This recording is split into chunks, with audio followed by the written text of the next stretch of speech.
I like the idea of letting the people fill in the blanks for themselves.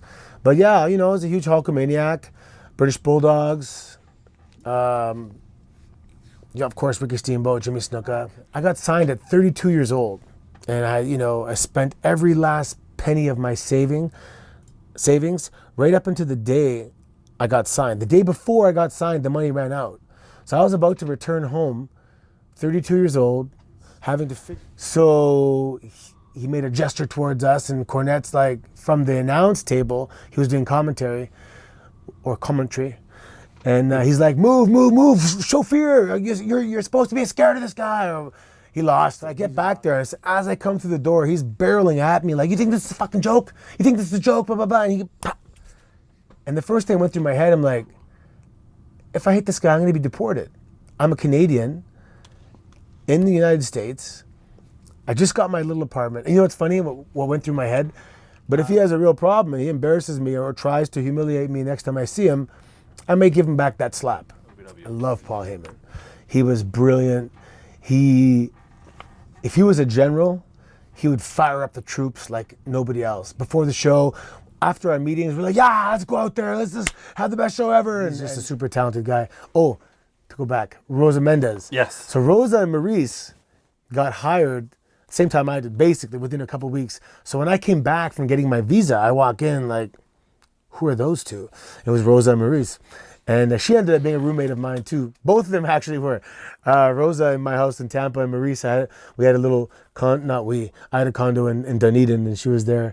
She was a cool roommate, like never got in your way and stuff. Right. So I didn't want to say anything to anybody. Even one of my friends back home, I said, hey, just watch Raw. I may debut. And I didn't tell my family. I told them watch Raw.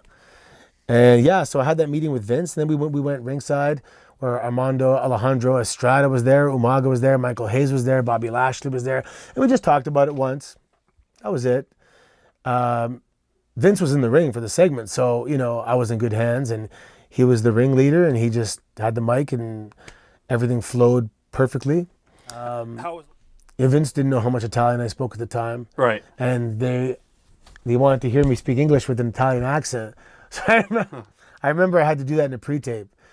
And it was like the first interview of Santino. Oh God, I gotta find that somewhere. And I'm like, I can't even believe it happened or something, I forget. But growing up in Mississauga, yeah. And there was guys on the live events, like Arn Anderson was a fan of mine, and Cena was a fan of mine, and I got a lot of good reports back. And once I became a heel, it just really took off. And this is how I knew they liked it. Because after my first promo, I was guest commentary next week, another promo next week, backstage. So they wanted me on the mic. Right. And I just brought the character to life. I didn't look like I was playing the character. I looked like I was a real person. 100%. And I, even when I go to Italy, people are thinking, you're really Italian. Even Chris Jericho, when he first came back after I'd been there, he's like, it's tripping me out hearing you talk like this. I thought you were from Italy. And I'm like, no. You got to work with one of the best talkers in the business, Roddy Piper. You did the vignette with him and Jimmy Kimmel. Memories of working with Roddy. I remember that every time he slapped me, it was a stiff slap, and we had to do it again. There was something wrong with the lighting. I'm like, is this a rib here? It's like 8 slaps in the face, full power slaps from Roddy Piper. Worse than Jimmy? Jimmy. Cornette? Oh, yeah, a lot worse, yeah. He went somewhere and said, yeah, you can do it. So I knew it was like a couple seconds from Warlord. So I said, okay, I'm going to run in, I'm going to slide in, hook this, bam, and we have to be pretty accurate with it. And Kane was the man to do it, and Kane was there. Took care of you. Like a pro. Yeah. I didn't waste a split second. And we broke the record, and yeah. A couple jokes, so I'm like, and this is later. Later in my career, I'll be like, I'm sorry, this is really stupid. It's not a funny joke. I'm not going to say it. But Did you get your way? But if you're, well, all you got to do is just say something funnier. If you're going to change what's written down, it has to be better or come across more successful than what was originally written down. Same with wrestling. If you have a match and you go over your time, it better be awesome. If you go over your time and take away from someone else and it's shit, you're in trouble. Yeah, and that was it. I forgot about it for years. And one day I'm having a match. I think it was against Carlito or Chavo. And I look at Cena and I go, hey, watch this. I'm going to try something, So I'm doing my comeback, like, wah, wah, wah. Toom, he turns and I roll him up. And the audience immediately laughed. Without ever seeing it on TV or having, being preconditioned to it, they laughed immediately. So I came back and he's like, keep it. And I only did it. He looked great, hard worker.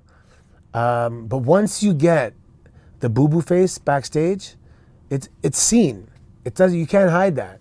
So whatever happened, he got his ass chewed out. Sometimes he made a bad match and maybe he got yelled at and then it snowballed. I don't know what happened there. I thought I definitely think WWE missed the boat with him. I think he could have been a big star for sure. Why he didn't, I'll never know.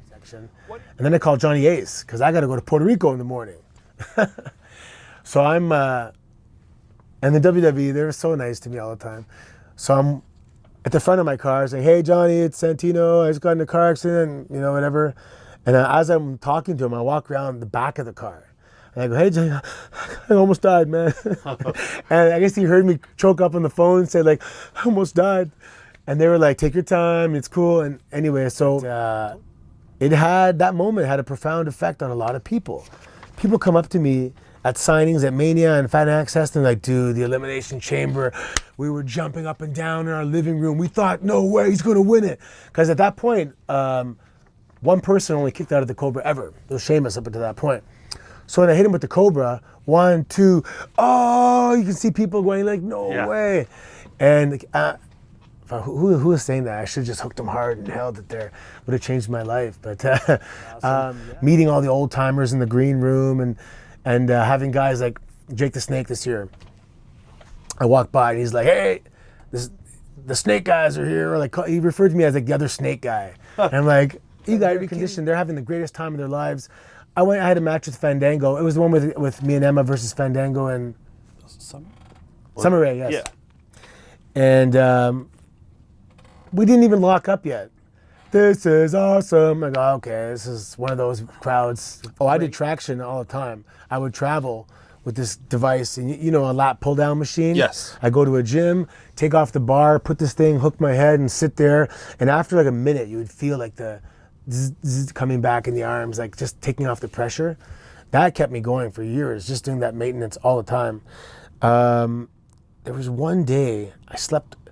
A big problem for me is sleeping on the planes. I'm going to sleep. He had a neck issue. He had an arm issue. They couldn't figure out what it was. That's the worst part. And then he had a concussion issue. And I used to, when I was in Japan, I'm looking at magazines, and this is the American Dragon, Bryan Danielson. And, they called him the best unsigned guy at the world back then. And very cerebral, very intelligent. People like, yeah, he's a genius and all this stuff. And he had a huge hype to him. And he lived up to it. He's awesome. Little guy, I'm for the little guys, right? Yep. So he's believable. And he wrestled the way I wanted to wrestle. I would have liked to have wrestled with stiff kicks and submissions. So I kind of lived vicariously through him a little bit. But when it comes to concussions, you just can't. At the point where he's at, I don't think you can rest that. It's not going to get better. So he had a pretty good scare when they did his brain tests. And okay, now you got to train 10 times a week. Whether it's 4 professional wrestlings, 4 lifting weights, and 2 boxings, whatever it is, you got to train 10 times a week. And if you're not, don't ask me to do any favors because you're not doing your part of the holding up your part of the bargain. Man, if he's your friend, he will go to bat for you, and he'll actually fight for you.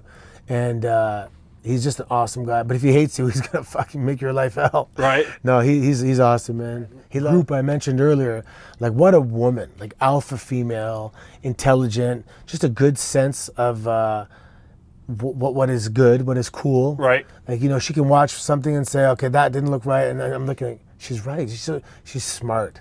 She's smart. Approachable. Man, what a bunch of sweethearts. Like just good old Canadian folk. Tyson Kidd. Look at his size. Not a big guy. I think he was one guy I was bigger than. And I see him wrestle, and I'm like, is this guy really that good? Until the first time I wrestled him, I lock up and I go, oh my God, this guy is that good. Amazing. And just funny, like he'll speak his mind and he'll call out. When you're a guy like him, like Spanky, London, Tyson Kidd, awesome wrestlers that are being passed over because of their size. Right. They have a chip on their shoulder to sit back and listen to them cut up people backstage. It's pretty funny. So I listened to it. It was Cornette. Cornette grabbed his phone because he goes, I'm friends with Santino. Are you really? Oh, call him. I want to say hi. So he called me, and then he grabbed the phone and goes, you piece of shit. I'm glad your neck's fucking hurt.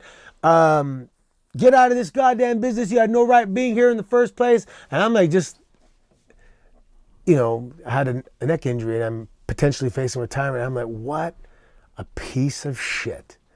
Now, if he's doing that to impress the people that are around him, a lot of guys are always like, man, we wish you were booked better. We wish you won more.